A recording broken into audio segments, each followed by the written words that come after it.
Hi everyone, welcome back to DGMZ, Diwaan-e-Ghalib, Meri Subani. To all our returning viewers, we are delighted you could join us again. And for the new viewers, we are very happy you discovered the podcast and decided to tune in for the first time. Now, if you were with me in the previous episode, you know that in the last episode we finished Ghazal 31. What that means is today we get to start a new Ghazal, Ghazal 32. True to the tradition at DGMZ, for the first episode of the Ghazal, we are going to narrate the entire Ghazal. Going forward, we will only narrate the couplet that is pertinent to the episode. So, allow me to narrate Ghazal 32 from Diwan-e-Ghalib. घर हमारा जो न रोते भी, घर हमारा जो न रोते भी तो वीरां होता, बहर गर बहर ना होता तो बयाबां होता। तंगी-ए-दिल का गिला क्या, तंगी-ए-दिल का गिला क्या, ये वो काफिर-दिल है कि अगर तंग ना होता तो परेशान होता। बाद-ए-यक उम्र-ए-वरा बार तो देता बारे, काश रिज़वान ही दर-ए-यार का दरबां होता। Lovely ghazal, short, 3 couplets. Today we are going to pick the Matla of the ghazal. So, let's read the first couplet one more time, get into the approximate translation, followed by the key words, key concepts of the couplet, and then finally the DGMZ impression of the couplet. So this is how it goes. घर हमारा जो न रोते भी तो वीरां होता, बहर गर बहर ना होता तो बयाबां होता. Let's do a quick approximate translation. First line. घर हमारा जो न रोते भी तो वीरां होता. Had I not wept, even then, this house of mine, this home of mine, would be a desolate ruin. Second line. बहर गर बहर ना होता तो बयाबां होता. If the ocean was not an ocean, then it would have been a desert. So let's start picking our keywords. Let's start with Veera. It's a fairly common word. Veera translates to ruined, deserted, lonely, desolate.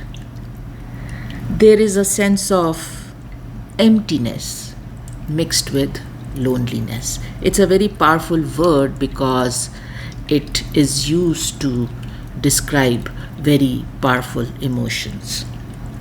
जलील आली का ये शेर, दिल आबाद कहाँ रह पाए उसकी याद भुला देने से, दिल आबाद कहाँ रह पाए उसकी याद भुला देने से, कमरा वीरा हो जाता है एक तस्वीर हटा देने से. Beautiful couplet. So the approximate translation is, how can the heart continue to flourish once it gives up or forgets her memory? After all, the room becomes desolated, empty, by removing one single picture, that pivotal picture that was filling up the room. Beautiful couplet. Ashfaq Hussain का ये शेर, छोटे से एक शहर में सड़कों का एक जाल, सड़कों के जाल में छुपी वीरान सी गली. Beautiful. Approximate translation is, in a small town, a network of roads, and hidden in that network of roads, that one lonely, empty street. Adil Mansuri का ये शेर, क्यों चलते चलते रुक गए वीरा रास्तों, तन्हा हूँ आज मैं ज़रा घर तक तो साथ दो. The approximate translation is, Why did you stop walking beside me, you lonely paths or streets or roads? Today I am very lonely, so give me company till I reach home. So that is Veeraan. Like I said, a very powerful word because it symbolizes a very powerful emotion. Moving on to Bahr. Now, Bahr is a multifaceted word. And depending on its usage, the meaning will differ. But usually in Urdu poetry, Bahr is used to describe a very large body of water, usually the ocean or the sea. In Urdu poetry, Bahr also has a very specific meaning, which refers to the meter of the poetry. Right? There's a specific meter in which Urdu poetry is written, and Bahr is that.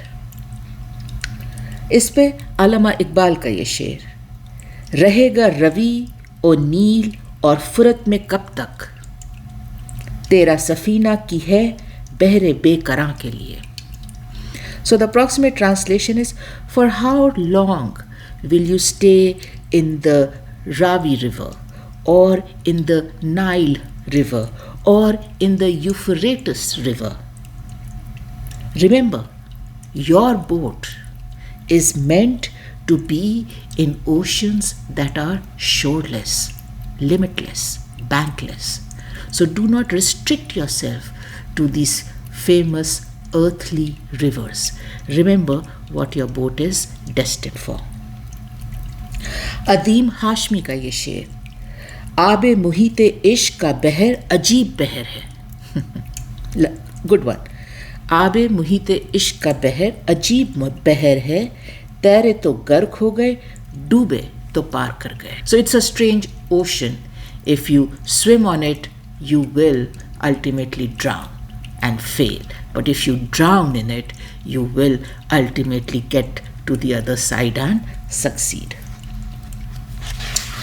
And then last one, अदीम Hashim का शेर, मोहब्बत में जो डूबा हो उसे साहिल से क्या लेना, किसे इस बहर में जाकर किनारा याद रहता है.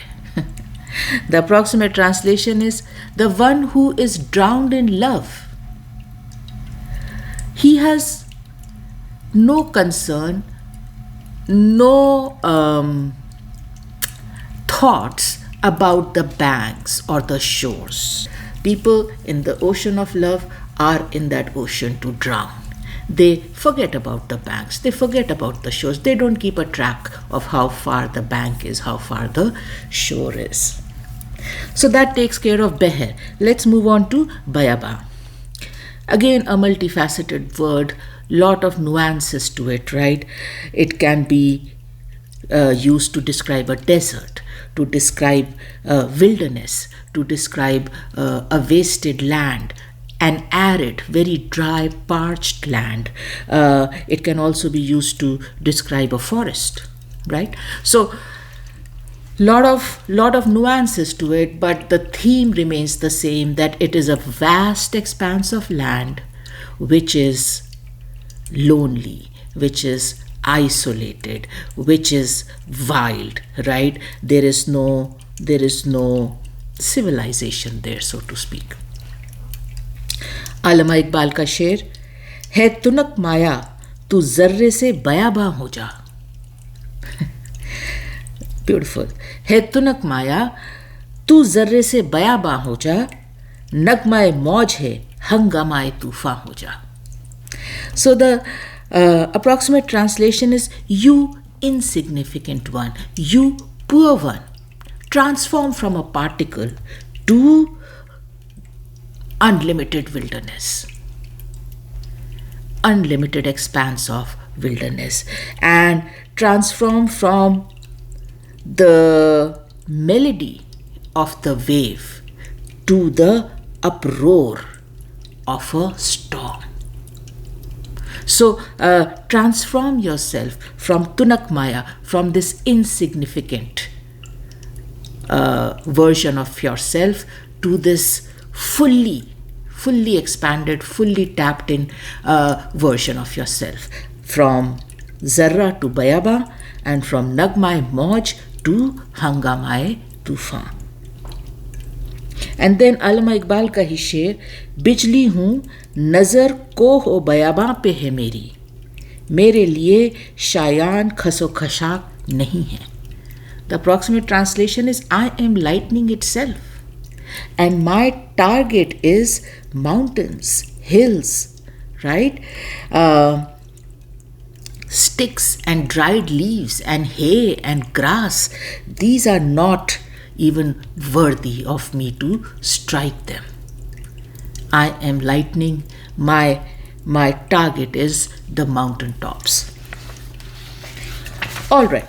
So that takes care of all the key words, Veera, Bahr and Bayaabaan.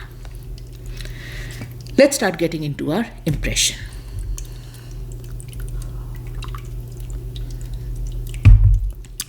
घर हमारा जो न रोते भी तो वीरान होता. Had I not wept, still this house of mine would be a desolated ruin. This first line is built by Ghalib on a concept in Urdu poetry which is very emotionally complex. This concept focuses on the lovers crying in grief of unrequited love. Now, this concept does not have just one aspect to it, but multiple aspects to it. Let's explore them a little. So, number one, the lover of Urdu poetry is known for their self-control and self-discipline, which is key to their ability to hold inside themselves deep pain and grief without showing it on the outside. We have discussed this concept many times in previous ghazals. John Elia का ये शेर, गिरिया कुना की फर्द में अपना नहीं है नाम, हम गिरिया कुन अजल के हैं गिरिया किए बगैर. So the approximate translation is, in the pages of the ones who weep and cry, you will not find our name. You will not find our name because we are the ones who have cried at the beginning of time. Azal, at the beginning of time or from the beginning of time. We are the ones who have cried from the beginning of time, from eternity itself, without ever crying. So we are the people who have cried without crying, right from the beginning of time. So when you look into the chapters of the ones who cried the most, who lamented the most, you will not find a name there. साकी फारूकी का ये शेर, दामन में आंसुओं का ज़खीरा ना कर अभी, ये सब्र का मकाम है गिरिया ना कर अभी. The approximate translation is, in your daman, in your shawl or in your cloak, do not accumulate a collection of tears. Do not do that. Do not collect tears in your cloak. This is not the time for that. Because right now, it is the time for patience. It is the time for self-control. So do not cry right now and collect tears in your cloak. Kaifi Azmi का ये शेर, बन जाएंगे जहर पीते पीते ये अश्क जो पीते जा रहे हो. Part of the famous song, क्या है वो गाना, मुस्कुरा रहे हो क्या गम है जिसको छुपा रहे हो, right, from that song. So the approximate translation is, they will transform into poison. These tears that you are not crying and just drinking them internally, these will transform to poison. So all those couplets highlighting that tendency of the lover in Urdu poetry to control the grief, to control the pain inside and not let the tears spill out. But All unlimited abilities finally hit their limit, right? And once this ability of self-control and self-discipline of the lover hits its limit, all barriers break and the flood is set free. लाला माधव राम जौहर का ये शेर, नौबते गिरिया और बेताबी और जारी आई, बड़े हंगामे से कल याद तुम्हारी आई. So the approximate translation is the necessity to cry, right? The restlessness, the necessity to cry, sorry about that, the necessity to cry, the restlessness to lament, right? Yesterday, with great pomp and show, your memory arrived, right? With this necessity to cry and this restlessness to lament. Mirza Ghalib ka sher, गिरिया निकाले है तेरी बज़्म से मुझको, beautiful, one of our favorites. गिरिया निकाले है तेरी बज़्म से मुझको, हाय की रोने पे इख्तियार नहीं है. The approximate translation is, my crying is forcing me to leave your gathering, my favorite gathering, where you are there. But my crying is forcing me to leave it. Alas, alas, there is just no control on this crying. And then Mir तकी मीर का ये शेर, बस ए गिरिया आंखें तेरी क्या नहीं हैं, कहाँ तक जहाँ को डुबोता रहेगा. When the floodgates open, they open.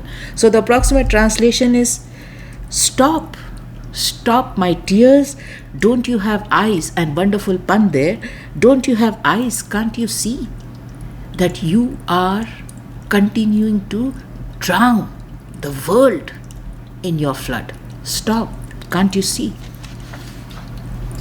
So those are two scenarios. One, when he doesn't cry, but then the second scenario when he finally breaks down and does cry. And there's this third scenario, right? The times when the lover himself yearns and wishes for a reason to cry for the beloved rather than having nothing at all. Ahmad Faraz का ये शेर, एक उम्र से हूँ लज्जत-ए गिरिया से भी महरूम, ए राहते जां मुझको रुलाने के लिए आ. Beautiful couplet. The approximate translation is, it has been a lifetime since I got to taste the pleasure of weeping, since I got to taste the flavor of weeping. It's been a lifetime since I have been, what is that word? I have been restricted from the flavor and taste of weeping. Therefore, oh, peace of my soul, rest of my soul, right? Come, even if it is to make me cry, come and meet me. Ghalib, the lover in today's couplet, is a lover who has finally reached the limit of his unlimited self-control and self-discipline. And now, finally, all barriers are broken. The floodgates of his grief-soaked tears are open. Such is the force of this flood that the lover's house, his home, around him is getting destroyed and ruined by this flooding. The picture that emerges is that Ghalib the lover is sitting in the middle of the swirling, flooding water of tears which he is weeping. The picture hits you hard. As a viewer, as a reader, you see these tears flowing from the lover's eyes uncontrollably, flooding the ocean they are creating around the lover.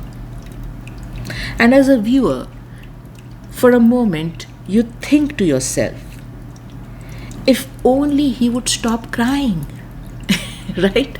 If only he would stop crying, then this flood would stop.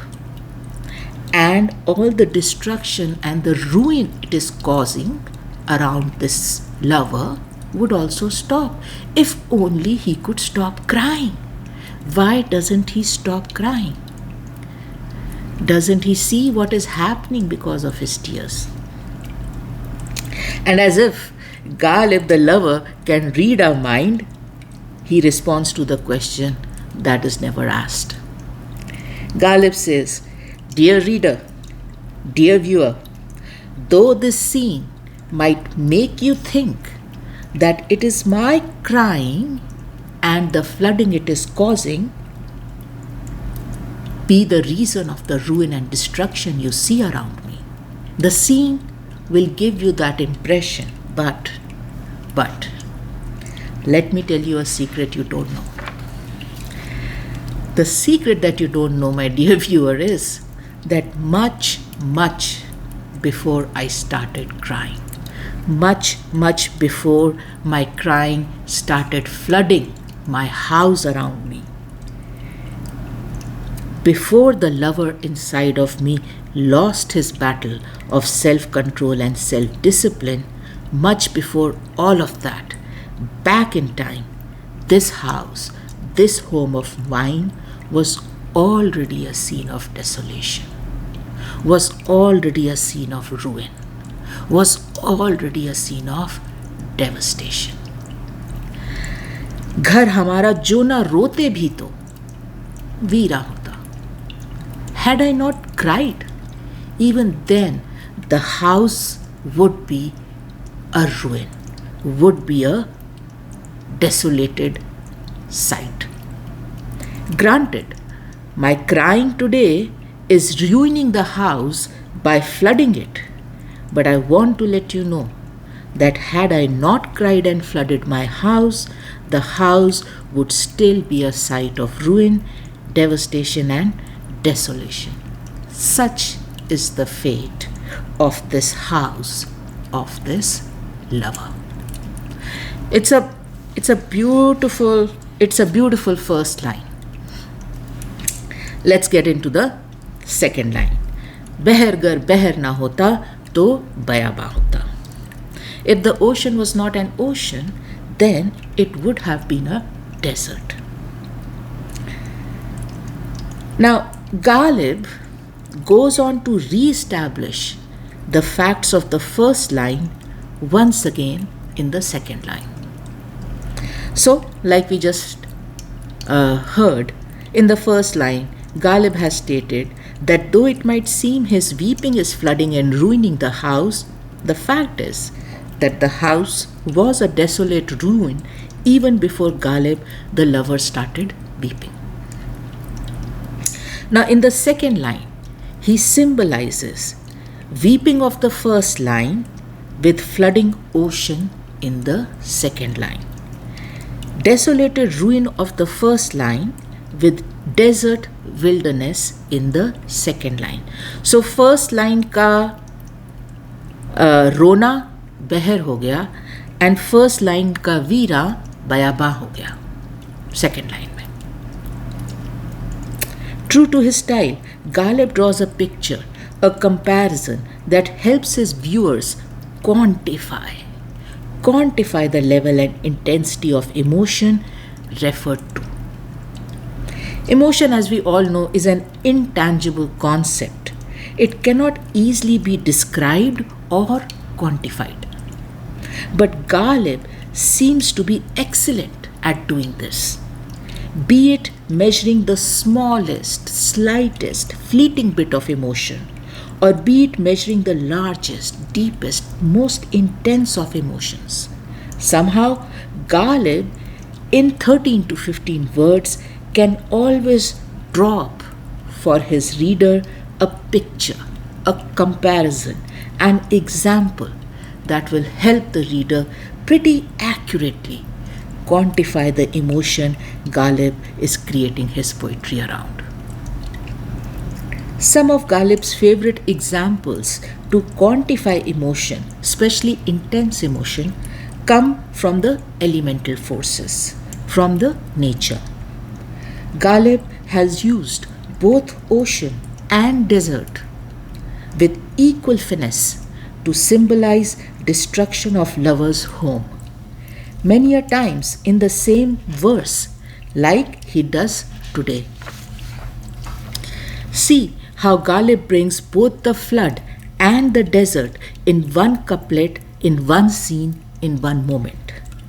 गिरिया चाहे है खराबी मेरे कशाने की, दरो दीवार से टपके है बयाबां होना.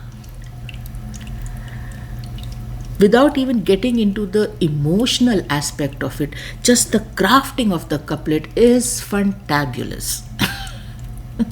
Right?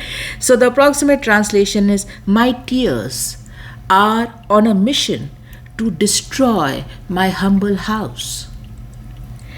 The doors and the walls have wilderness, right, dripping down on them. So there is flooding being caused by the tears, and then there is wilderness, this desert-like element that is dripping down from the walls and doors. Mirza Ghalib का ही एक और शेर, कोई वीरानी सी वीरानी है, दश्त को देख के घर याद आया.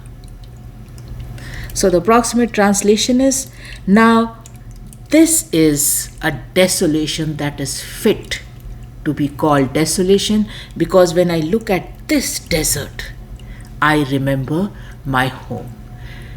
Look at how he has flipped the comparison. What you would usually do is, oh, this thing looks as deserted as the desert. Ghalib says, oh, this desert looks as deserted as my home. So yes, this is fit to be called desolated. It is fit to be called Veeraan, because it is similar to my home. My home is the benchmark for desolation, for Veerani. In addition to ocean and desert, Ghalib leveraged other elemental and nature concepts to depict and detail grief.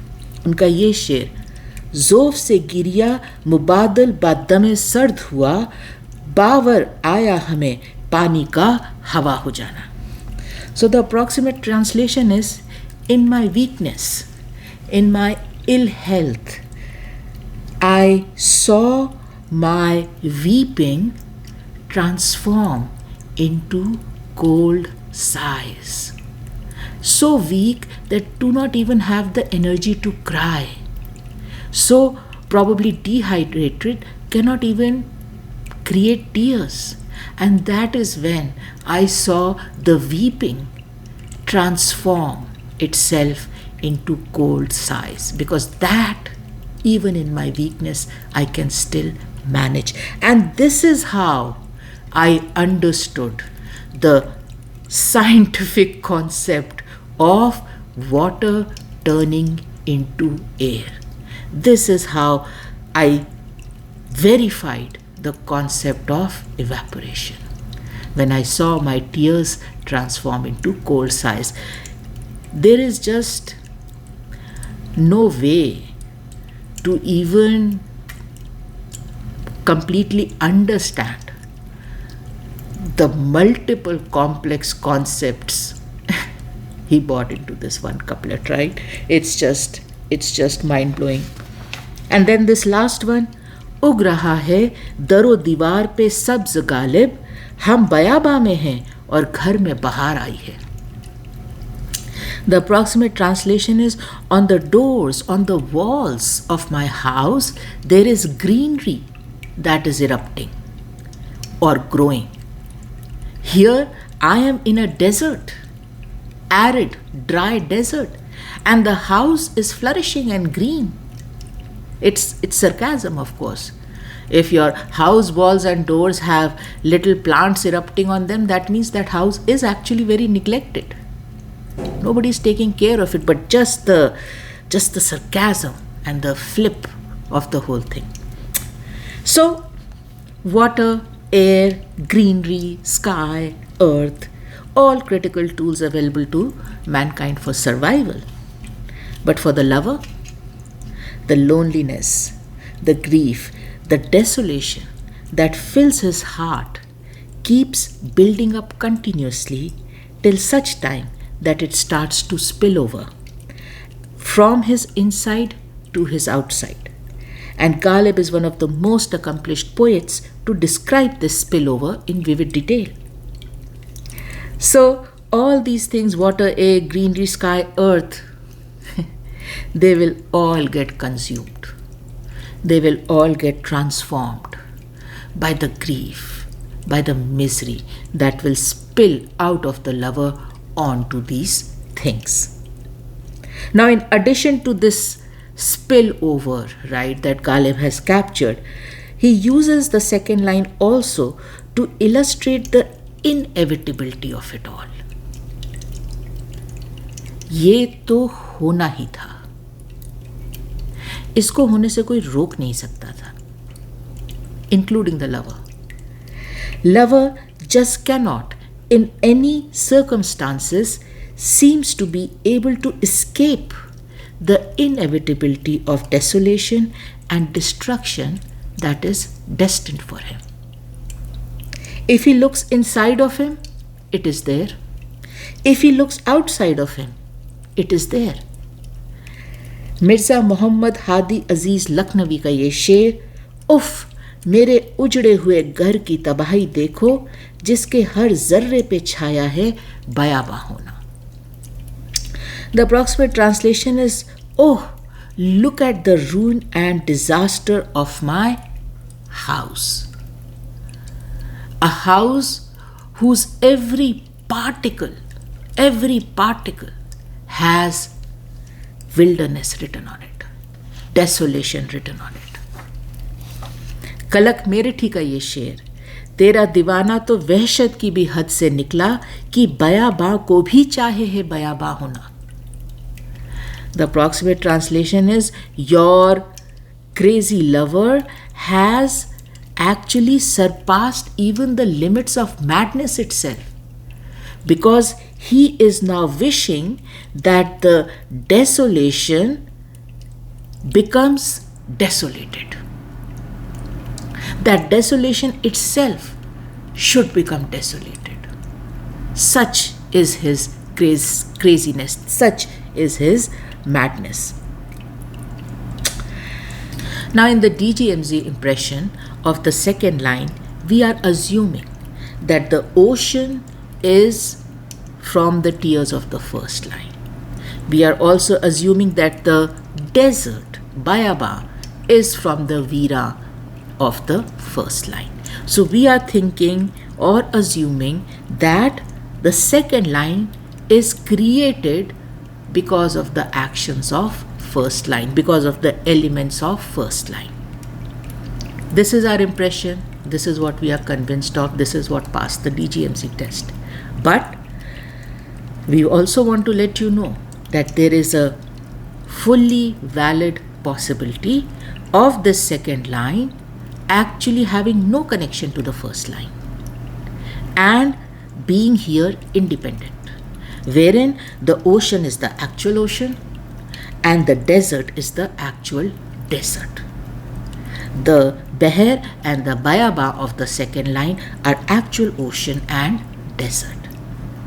If that is the case, then again Ghalib is drawing a parallel where he's saying, if I was not to cry and ruin the house would still be ruined. Just like if the ocean did not exist or ceased to exist, then there would be a desert in its place instead.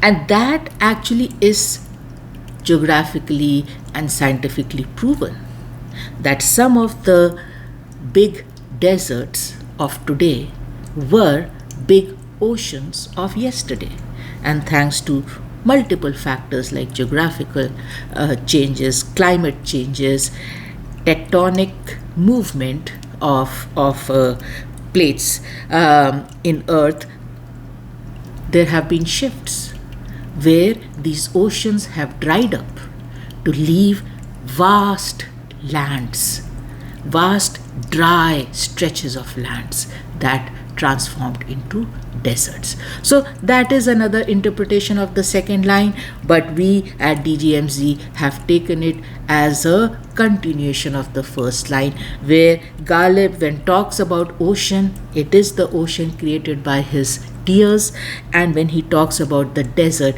it is the desert created by the loneliness and desolation around him.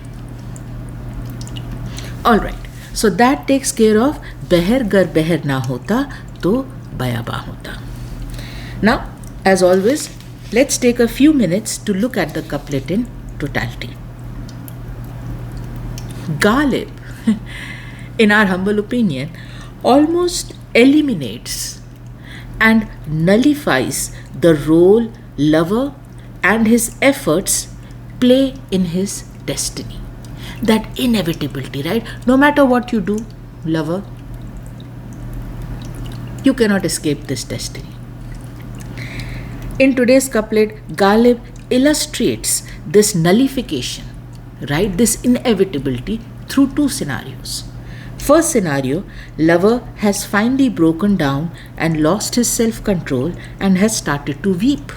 Such is the intensity of this crying that it is going to flood the lover's house and destroy. Second scenario, the lover is still maintaining self-control, has not broken down and cried.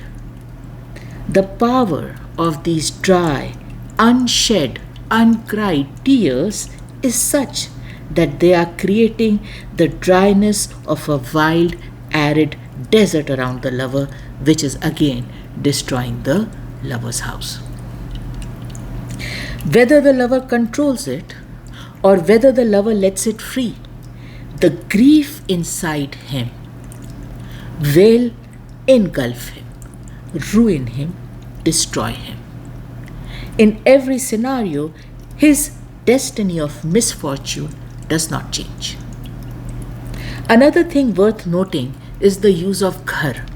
In many couplets, Ghalib uses ghar, right? Home. Again, in DGMZ's humble opinion, it almost seems that Ghalib has his own Ghalibana version of the famous saying, home is where the heart is. We all know that saying, home is where the heart is. At DGMZ, we think Ghalib has his own Ghalibana version of this saying, which is, home is what the heart is. If your heart is weeping, your home is flooding. If your heart is lonely and desolate, filled with unshed tears, your home is a desert. In Ghalib's world, what resides inside of you will come and reside outside of you too, with you. वाली काको रवि का ये शेर, एक दुनियाए तमन्ना था तेरे शौक में दिल, एक दुनियाए तमन्ना था तेरे शौक में दिल, खून रुलाता है अब इस घर का बयाबां होना. Great share to emphasize what resides inside of you will come and reside with you outside also. So the approximate translation is, it was a world of desires, world of wishes, when this heart was enamored with you. The world of wishes and desires, that's what I resided in when this heart was enamored with you, connected with you. And today, it makes me weep tears of blood, the way this house has become desolated and ruined. By extension, now that you are not here, the same world of desires and wishes has become a desolate ruin, which makes me cry tears of blood. So whatever you are feeling in your heart, you are seeing around you. And we think this is what Ghalib again and again in many couplets emphasizes on. That it spills out, it manifests outside of me. whatever lies inside of me. Now, before we end the episode, there is always a silver lining in Ghalib's poetry, right? And even the worst of misfortunes can have a silver lining. And no one can be trusted with that job better than Ghalib. उनका ये शेर देखिए, नुकसान नहीं जुनू में बला से हो घर खराब, नुकसान नहीं जुनू में बला से हो घर खराब, 100 गज जमी के बदले बयाबा गिरा नहीं. The approximate translation is, if in my madness and frenzy the home gets ruined and desolated and destructed, it's not a loss. It's not a loss, because in exchange for 100 yards, by extension that is the size of the house he's in exchange of this 100 yards, I am getting the entire wild desert for cheap. Right? So if I ruin my house, and if I destroy my house in my frenzy as a lover, it's a good deal. Because yes, I have destroyed 100 feet of house, but I am gaining unlimited desert, desolated, ruined expanse of land. And I think that deal is a good deal. Feet by feet, foot by foot. It is a good deal. Alright, so that brings us to the end of Ghar Hamaara jo na rote bhi to Viiraan Hotaa, Bahr gar Bahr na hota to Bayaabaan hota. We hope you enjoyed the impression. As always, we'll be very keen to hear your feedback. In the next episode, we are going to pick up the second couplet. Now, for our new viewers, a strong recommendation, please access the episode titled Introduction to DGMZ, because it will give you a good insight into the motivation and inspiration behind this podcast.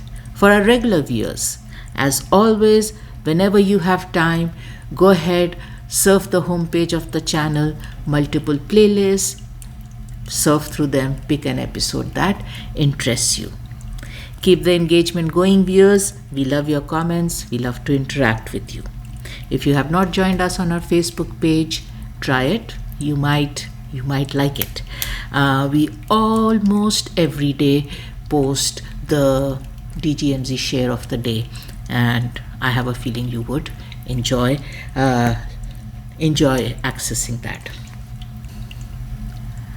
Now I'm going to go ahead and end this episode by sending a lot of love and light to all you dear viewers, and thanks for watching.